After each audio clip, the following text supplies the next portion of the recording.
सभी विद्यार्थियों को मेरा नमस्कार। आज हम चैप्टर है संख्या ज्ञानम।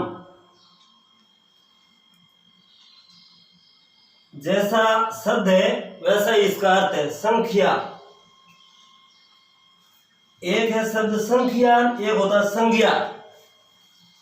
इसका सभी को पता ही है। संज्ञा तो किसी नाम को कहते हैं, चाहे वो नाम किसी व्यक्ति का हो या वस्तु का हो या स्थान का हो, उसको कहते हैं संज्ञा। लेकिन आज हम पढ़ रहे हैं संख्या, संख्या ज्ञानम। संख्या ज्ञानम पढ़ने से पहले हम थोड़ी चर्चा करते हैं शब्द क्या है। शब्द 5 प्रकार के होते हैं: संज्ञा, सर्वनाम, विशेषण, क्रिया एवं अव्ययी। ये 5 प्रकार के शब्द होते हैं। इनमें से 4 विकारी शब्द हैं और एक अव्ययी है, वो अविकारी है। अविकारी का अर्थ क्या होता है? जिन शब्दों का विभक्ति, प्रत्यय, उपसर्ग लगाकर रूप परिवर्तन हो जाता है वे विकारी शब्द कहलाते हैं। ऐसे विकारी शब्द संज्ञा, सर्वनाम, विशेषण और क्रिया है। जबकि जिनका कभी रूप परिवर्तन नहीं होता है वे अविकारी शब्द कहलाते हैं और अविकारी शब्द है अव्ययी। अव्ययी को अविकारी शब्द कहते हैं और संज्ञा, सर्वनाम, विशेषण, क्रिया इनको विकारी शब्द कहते हैं। विकारी और अविकारी इनके बीच में भेद आपको इजीली आना चाहिए। जिन शब्दों में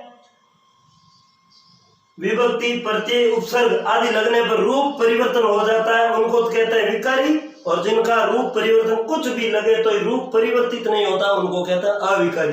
विकारी और अविकारी के बाद में अपन आते हैं संज्ञा ज्ञानम के बारे में।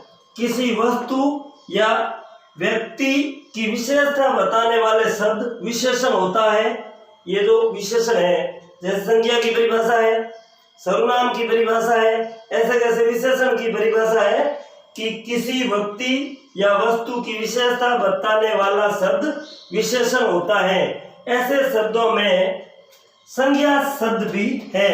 ये संख्या शब्द भी ऐसे ही शब्दों में है, क्योंकि संख्या शब्द भी किसी न किसी विशेष्य की संख्या निर्धारित करते हैं कि ये 5 है, या जैसे ये पेन है, एक पेन है, एक संख्या निर्धारित हुई है। तो इसलिए संख्या शब्द भी संख्यावाची विशेषण कहलाते हैं। संख्या शब्द भी संख्या शब्द है, ये संख्यावाची विशेषण कहलाते हैं। संख्यावाची विशेषण कहलाते हैं।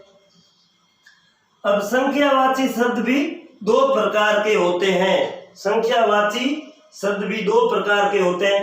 एक है पूर्ण अथवा गणनात्मक, जिनकी हम गिनती कर सकते हैं।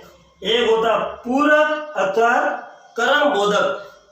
पूर्ण अथवा गणनात्मक का मतलब होता है जैसे 5 बच्चे, 6 पंखे, 1 बोर्ड, 1 पेन, ये 2 ही गिनती, मतलब गणनात्मक, इनको कहते हैं पूर्ण संख्या। एक होता पूरक अर्थात कर्म बोधक, जैसे 1 number, 2 number, 3 number, 4 number, 5 number लगाते हैं, उनको कहते हैं पूरक अर्थात कर्म बोधक। क्रम बोधक, क्रमवाची जो अपन जानकारी प्राप्त करते हैं वो क्रम बोधक है। इसके बाद में अपन पहले इसको विस्तार से देखते हैं। पूर्ण अथवा गणनात्मक। पूर्ण या गणनात्मक संख्या। पूर्ण या गणनात्मक संख्या अपने विशेष्य की संख्या यानी गणना का बोध कराती है।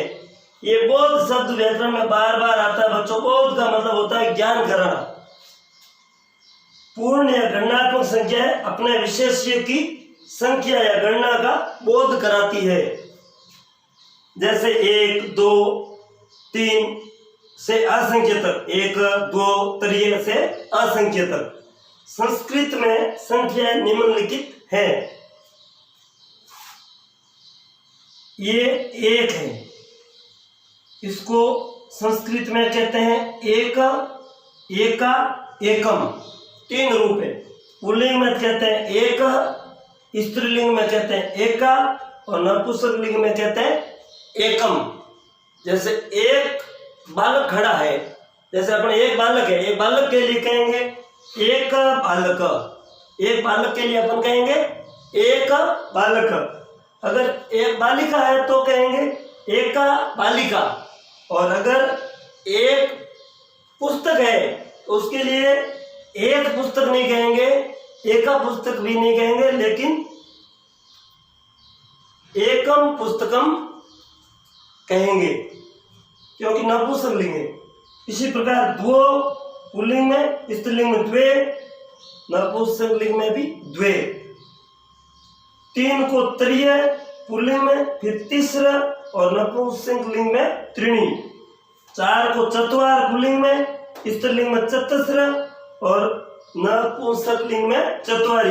ये चार तक आपको अच्छी तरह याद रखनी है गिनती। एक एका एकम, द्वो द्वे द्वे, तृतीय तीसर त्रीणी, चतुर चतस्र चत्वारी। जैसे चार महिलाएं हैं तो उसके लिए चतस्र गिनती का शब्द प्रयोग करेंगे, चतस्र। अगर चार पुरुष हैं तो चतुर कहेंगे। और अगर नपुंसकलिंग में कोई चार वस्तु हैं तो उनके लिए चत्वारी शब्द काम में लेंगे। इसके बाद में कंटिन्यू तीनों लिंगों में एक जैसे होगा, पंच, सबके लिए पंच ही शब्द काम आएगा गिनती का। फिर षट, षट को षट भी कहते हैं, फिर शत, फिर अष्ट, फिर नौ, फिर 10। 11 के लिए एकादश, 12 के लिए द्वादश, 13 के लिए त्रयोदश, 14 के लिए चतुर्दश, 15 के लिए पंचदश, 16 के लिए षोडश, 17 के लिए सप्तदश, 18 के लिए अष्टादश, और 19 के लिए नवदश। नवदश भी कहते हैं। और 20 से एक कम है इसलिए कहेंगे एक को न विसंति, मतलब एक नहीं है 20 में, एक को न विसंति भी कह सकते हैं 19 को, फिर 20 को विसंति। ये 20 तक की गिनती आप आराम से याद कर लो। इसके बाद में बिल्कुल सरल है, अगले ये वीडियो में आपको बताएंगे कि उसमें 20 थे, आगे पहले लिखेंगे एक विसंति, दो विसंति, त्रिविसंति, इस प्रकार आगे ये गिनती चलती रहेगी। गिनती, ये संख्या ज्ञान में एक गिनती का चैप्टर है, इसको आप अच्छी तरह आराम से देखिए, एक बार अच्छी तरह समझ लीजिए, एक बार तैयार कर लो, क्योंकि किसी भी भाषा को अच्छी तरह तैयार करने के लिए गिनती का नॉलेज होना बहुत ही जरूरी है, मतलब संख्या का ज्ञान होना आवश्यक है। थैंक्स।